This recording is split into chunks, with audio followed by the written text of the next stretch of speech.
जय हिंद छात्रों, आप सभी का स्वागत है आपके अपने YouTube चैनल ज्ञान गंगा एजुकेशन में।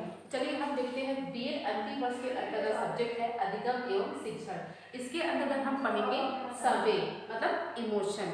तो सबसे पहले हम इसकी रूपरेखा देख लेते हैं। प्रस्तावना है, संवेग का अर्थ है, संवेग की परिभाषाएं, संवेग की विशेषताएं, संवेग के प्रकार, संवेग का शिक्षा में महत्व, विभिन्न अवस्था में संवेगात्मक विकास, निष्कर्ष और संदर्भ है।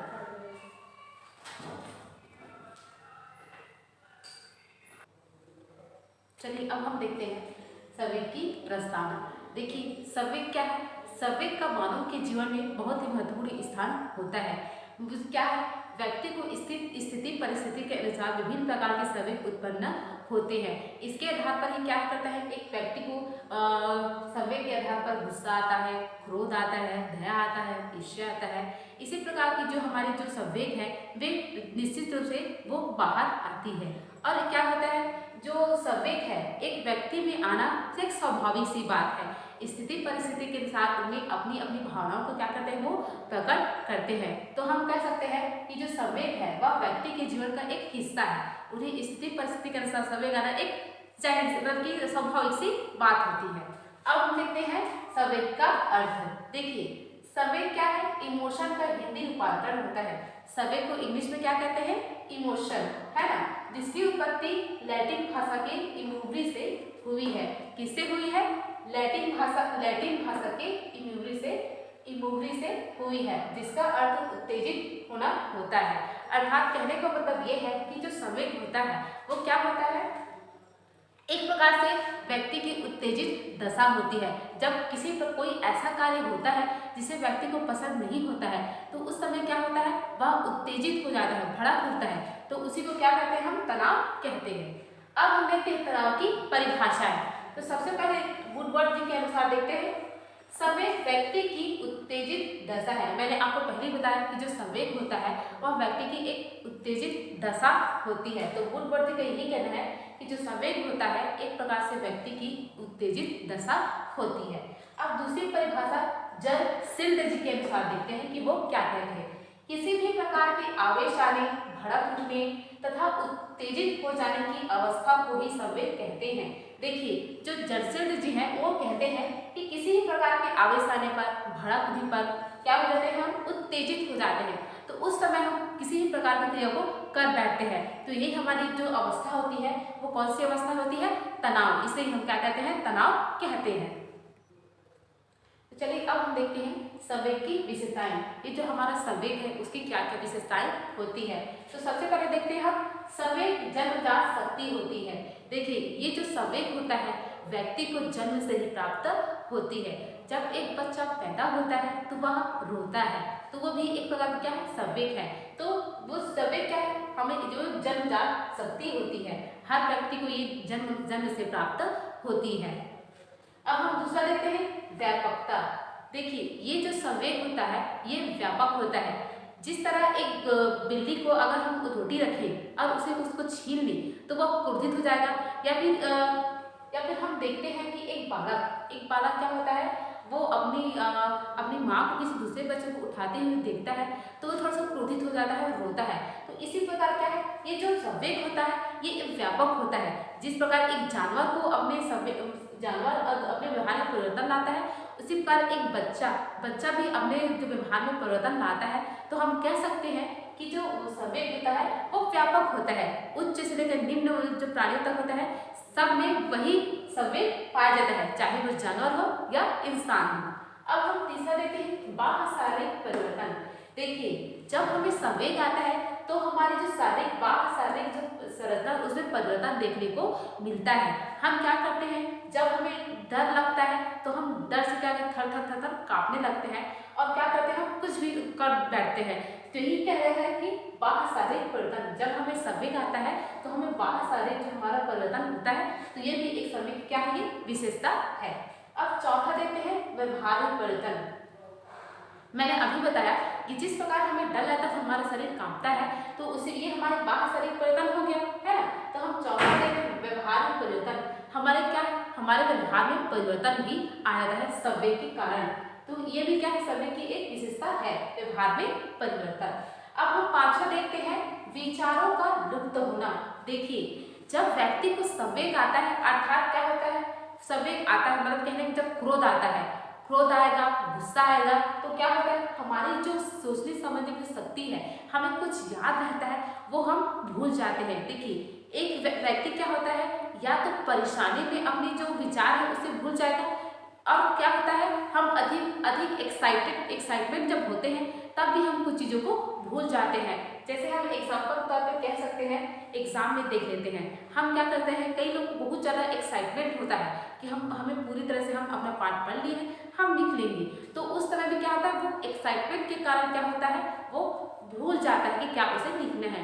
अब दुख में जब व्यक्ति दुखी होता है तब भी वह अपनी चीज़ों को भूल जाता है। अब हम देखते हैं छठवा, मानसिक दशा में परिवर्तन। जब व्यक्ति को क्रोध, ईर्ष्या या ऐसी कुछ संवेग जब आती है तब क्या होती है, उसकी जो मानसिक दशा है वो क्या होती है, परिवर्तन दिखाई देने को हमें पड़ती है। अब हम सातवां देखते हैं, सातवां, आंतरिक परिवर्तन। जिस प्रकार हमें जो संवेग आता है, जैसे हम डरते हैं तो हम कांपने लगते हैं, उसी प्रकार हमारा जो शरीर है उसके आंतरिक परिवर्तन देखने को भी मिलता है। तो चलिए अब हम देखते हैं संवेग के प्रकार कि ये जो संवेग है वो कितने प्रकार के होते हैं। देखिए, संवेग तो वैसे तो बहुत प्रकार के होते हैं। व्यक्ति का कोई भी जो कार्य होता है बिना किसी कारण के नहीं होता है, वह किसी तरह का रिएक्ट जो करता है वह उसका संवेग ही कहलाता है। तो हम देख लेते हैं, यहाँ पर 10 प्रकार के देख लेते हैं, और भी संवेग के बहुत सारे प्रकार होते हैं, तो हम 10 देख लेते हैं।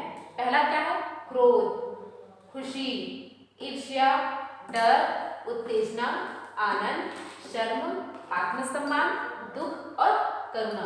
देखिए, तो ये जो संवेग के जो प्रकार है, ये एक व्यक्ति में आना स्वाभाविक सी बात है कि हम हर जो व्यक्ति होता है वो ऐसा नहीं कि किसी एक व्यक्ति को ये सारे संवेग है, व्यक्ति को क्या है, ये जन्म से ही प्राप्त होती है, और जो सारे जो व्यक्ति, हर व्यक्ति क्या करता है, जो संवेग का प्रदर्शन वो करता है। तो सबसे पहले क्या है, क्रोध। क्रोध, हमें क्रोध क्यों आता है, जब कोई कार्य हमारे विरुद्ध हो तो क्या होता है, हमें क्रोध आता है। इससे क्या है, हमारी शारीरिक और मानसिक दोनों जो क्या होते हैं वो परिवर्तन हमें देखने को मिलता है। अब दूसरा क्या है, खुशी। खुशी, व्यक्ति को खुशी कब आता है, जब कोई कार्य जो वो जो चाहता है वैसे ही हो। जैसे हमें कोई बालक हो गया, उसे परीक्षा में बहुत ही अच्छा अंक प्राप्त हुआ है, तब क्या है, वह अत्यधिक खुशी उसे होती है, तो भी व्यक्ति को क्या है, एक संवेग कहलाता है। अब हम तीसरा लेते हैं, ईर्ष्या। ईर्ष्या, जब हम ईर्ष्या की बात करते हैं तो क्या होता है, एक दूसरे के क्या होता है, जब अभी मैंने बताया आपको कि एक बालक जो है उसको जब परीक्षा में अच्छा अंक प्राप्त होता है तो उसे खुशी होती है, तो वही हम देखते हैं दूसरी तरफ एक जो बालक होता है उसे कम अंक प्राप्त होता है, तो इससे उसे क्या होता है, ईर्ष्या होती है। ईर्ष्या मतलब जलन होती है, तो ये भी भावना उसमें संवेग दिखाई पड़ता है। अब हम देखते हैं चौथा, डर। डर भी एक संवेग है कि व्यक्ति को जब जैसे परीक्षा में व्यक्ति को क्या होता है, डर होता है कि हम वो कैसे करेंगे, कि हमारा कैसा पेपर बनेगा, हमें कितना अंक प्राप्त होगा, इस तरह व्यक्ति को क्या होता है, डर होता है। यहाँ परीक्षा की बात भी करें, व्यक्ति को बहुत से जैसे अंधेरे से डर लगता है या किसी और चीज़ से डर लगता है, तो इसी तरह क्या है, वो अपने डर का संवेग क्या होता है, प्रदर्शित करता है। अब पांचवा देखते हैं, उत्तेजना। उत्तेजना मतलब उत्तेजित हो जाना। जब कोई कार्य वो होता है, जैसे हम किसी को जैसे मारते हुए देखते हैं, है ना, जैसे कोई टीचर ही हो गया, किसी बच्चे को मार रहा होता है, तो हम कोई दूसरा उसे देता है, क्या होता है, उस स्थिति में उसे देखते हुए क्या करता है, वो उत्तेजित हो जाता है, वो व्यक्ति क्या होता है, उसमें उत्तेजना की जो संवेग है वो प्रदर्शित होती है। अब हम देखते हैं आनंद। आनंद मतलब एकदम व्यक्ति क्या होता है, अपने आप व्यक्ति में आनंद की जो संवेग है वो क्यों आती है, जब वो अधिक खुशी होता है या उसे जब अपने अनुसार किसी कार्य को जब देखता है तो वो उसे आनंद मिलता है। तो इस प्रकार संवेग जो है, आनंद का जो संवेग है वो एक मनुष्य में दिखाई पड़ती है। अब हम देखते हैं शर्म। शर्म भी एक संवेग है, जब कोई किसी की तारीफ करता है तो क्या वो व्यक्ति क्या होता है, थोड़ा शर्मा जाता है, तो वो भी क्या है, एक प्रकार की क्या होती है, वे एक संवेग कहलाती है। अब हम देखते हैं आठवां, आत्मसम्मान। आत्मसम्मान भी एक क्या है, संवेग है। कोई व्यक्ति क्या करता है, वो अपने आत्मसम्मान के विरुद्ध नहीं जाना चाहता है, वो कोई कार्य करता है तो वो अपने आत्मसम्मान को देखते हुए वो उस कार्य को करता है। अब हम देखते हैं दुख।